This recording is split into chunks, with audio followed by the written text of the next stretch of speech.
What is healthy eating and how can it be defined?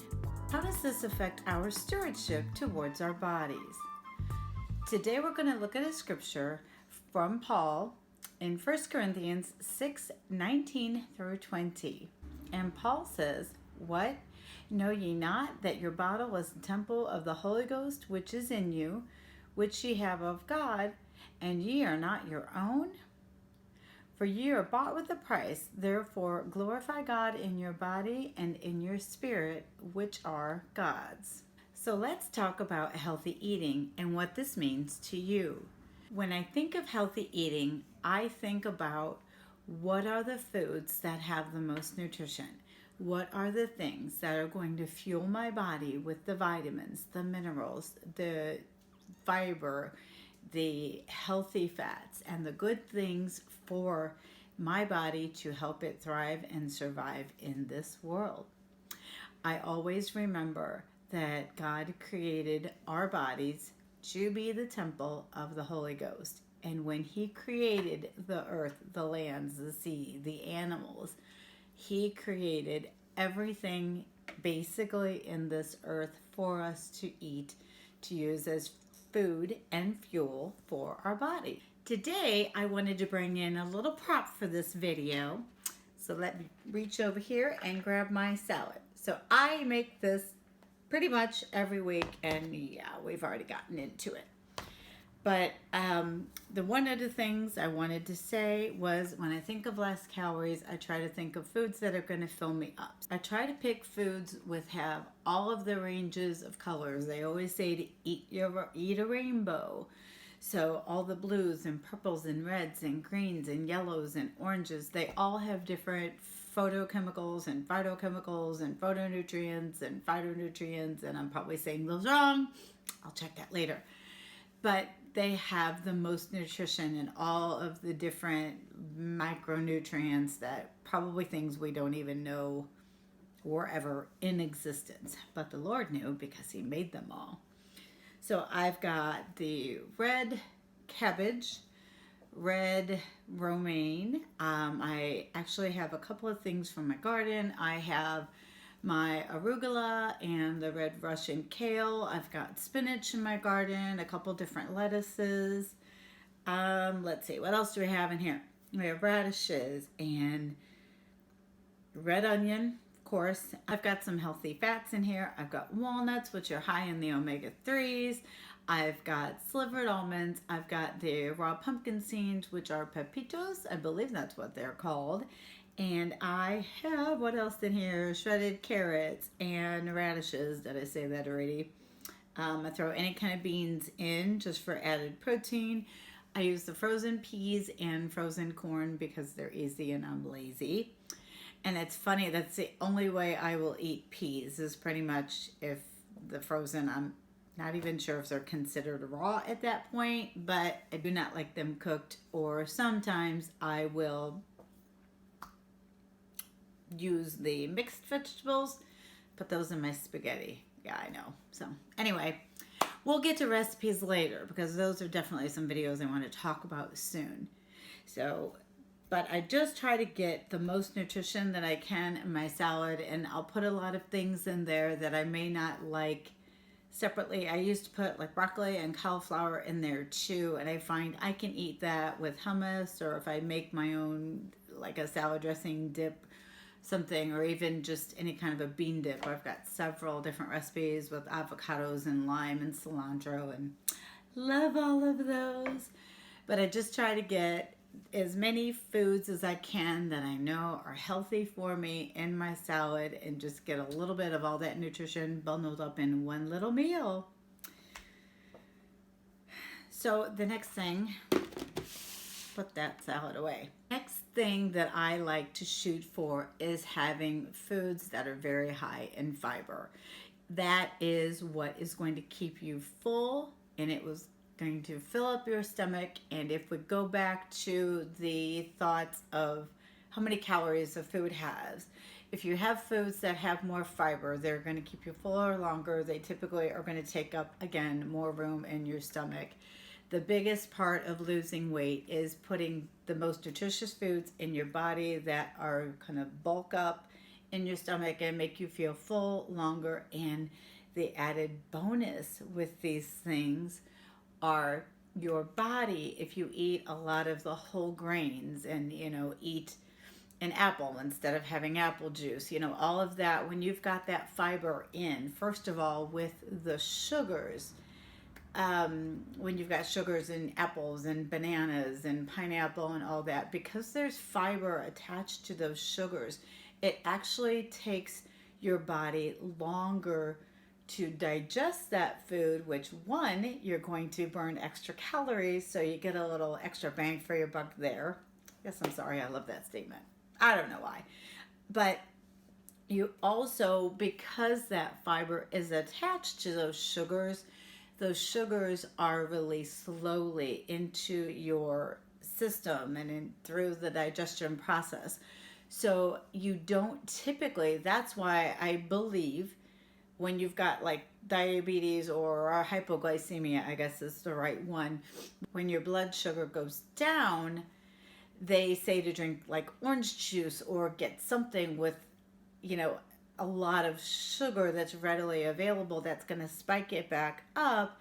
And the orange juice has all of that sugar in it, but because the juice typically does not have the fiber, that's why it's able to increase your sugar quickly and kind of stabilize your sugar when it's too low. But for like a diabetic, when they say to stay away from those high sugar foods, I believe if you eat that whole orange or the banana, because of the fibers and everything in it, it's going to take a while to digest that, and the sugar does not spike into your system like a lot of people unfortunately think. That is not anything that I did research for this video, but I'm fairly confident because I have listened to a ton of doctor talks, if you will, and talking about the research and the different things they found in health and nutrition for the last several years. Another thing that I wanted to bring up is, again, the importance of protein. That is very, very important in your healthy eating. Think high quality proteins. So we are talking lean cuts of meats, beans, nuts, seeds, legumes. All of these foods have high protein content, and that is one thing that will help, again, with the fiber to keep you fuller longer.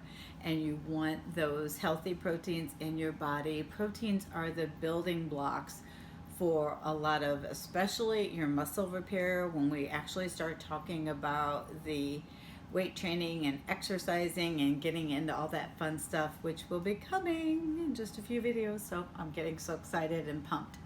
But anyway, I'm kind of doing this for these first few videos as more of a prep to think about how to get into the mindset of focusing to lose weight, get in shape, get healthy, whatever your goal is. Not everybody has to lose weight per se, but you may want to build strength and you may want to tone up the muscle that you have. So all of these videos are a precursor to getting ready to when I roll out the exercises and the workouts and all the fun stuff. And I'm working on meal plans and just things to help guide you to a better life and for me to get back on track. I mean, I've done all this. I know what it is to do it, but it's just a matter of getting down and doing it. And when you look to incorporate that protein into your diet, a good recommendation is between 0.7 to 0.8 grams of protein per pound of body weight. And I would say that you want to make that body weight number what your goal weight is. If you are at 200 pounds and you want to go down to 150 pounds, I would base that protein percentage on the 150 pounds. Because at this point, because you weigh more, if you're aiming for a higher protein count, it's essentially going to be higher in your overall calories, and that's going to hinder your weight loss and just make it a little bit harder to get to that goal weight. So all of my macros, I am shooting towards my goal weight, and obviously macros, um, in case you don't know, I don't want to insult anybody's intelligence, but it is just the basic proteins, fats, and carbohydrates. And we will get into more of those as well, because I know if any of this is new to you, it's overwhelming. I've been looking at this stuff and dissecting my foods and looking at labels on packages since I was 21. So I've got a couple of years of experience there. So if you have any questions, definitely leave questions in the comments below. Another thing to keep in mind is when you're eating foods, pick the source that has the most nutrition in it. If you look at a couple of pieces of white bread versus a serving of your steel cut oats, those steel cut oats are going to have a lot more fiber, a lot more protein, more vitamins, minerals, everything that you need versus those two pieces of white bread. So you definitely want to go for those oats. And just as an overall, I guess, a mindset to keep in your mind when you look at anything, when you go to the grocery store, whenever you're comparing foods to buy to put in the home. And I know a big thing is don't bring it home and you can't eat it. When you look at all the foods in the grocery stores, just think, how many vitamins and minerals am I getting in product A versus product B? And, the one that has the most nutrition, that's the one you want to bring home. That's the one you want to eat. Leave the chips and the candies and the cookies and the ice cream and all that stuff that we love so much, leave it in the store. The last thing I wanted to talk about is the timing of your eating. So I know a lot of people used to say, I'm not going to eat after 6 or 7 o'clock in the evening, and, kitchen's off limits, and that's fine. And I think a lot of the logic with that is, if you're coming home after work, you eat dinner, you're tired, you're trying to relax and unwind for the day. You may sit down and read a book or get on the computer or watch a movie. And you sit there and you're just kind of grazing, and you grab the chips or grab a bowl of ice cream or grab some cookies, or even if you eat, an apple and a banana and a pear or whatever. And a lot of it's just kind of mindless eating. So, you're not really hungry, you're bored. I know when I was in school and college, I would always do homework at the table and had a bag of chips or pretzels or something. I was always snacking because I was bored. I mean, I guess as bored as you can be doing homework. But anyway, a lot of it boils down to just eating those extra calories that we don't need. I know I have heard this saying for a long time. Again, I'm finding all these old things coming out of the woodwork. But it is eat breakfast like a king. I don't remember what they said for lunch, but then eat dinner like a pauper. So I always think about getting, maybe, let's say you have a 1,500 calorie diet. Now I've got to do math in my head again. So let's say you eat 600 or 700 calories in the morning and you have a huge breakfast. And a lot of times I'll have my smoothie or protein shake, and I'm obsessed with my newest little invention, which it's not. But it's my protein powder, my soy milk. I get a little bit of the PB2 powder, throw it in there, a little bit of baking cocoa. I do still add sugar, cane sugar. You could try maple syrup, but actually I think the cane sugar has less calories. So if I only have a couple teaspoons or a tablespoon or two of sugar a day, I am okay with that. But anyway, it's like my Reese's Peanut Butter Cup protein shake, and I'm in love with it. And I'm obsessed. So anyway, there is a quick little recipe for you, and it is so yummy. So I'll have my protein shake in the morning, and then sometimes I'll try to make a high protein pancake or something like that and have that as well.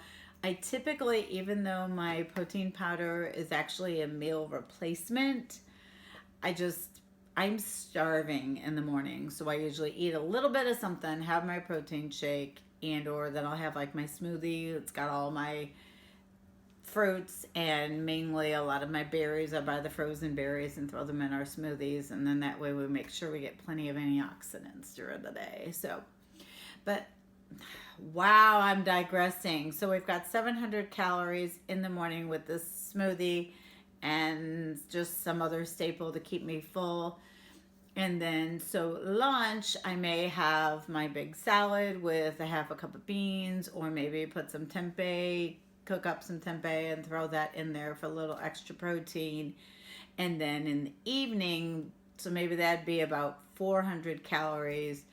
And then for the evening dinner, you should try to have like maybe only 200 or 300 calories. So have a little bowl of soup, and I don't know, I made taco soup the other day, and yes, I have to have taco soup with the tortilla. In my research for just defining a healthy diet, I've got 2 links that I'm going to put in below. And these were meta-analysis on PubMed.org.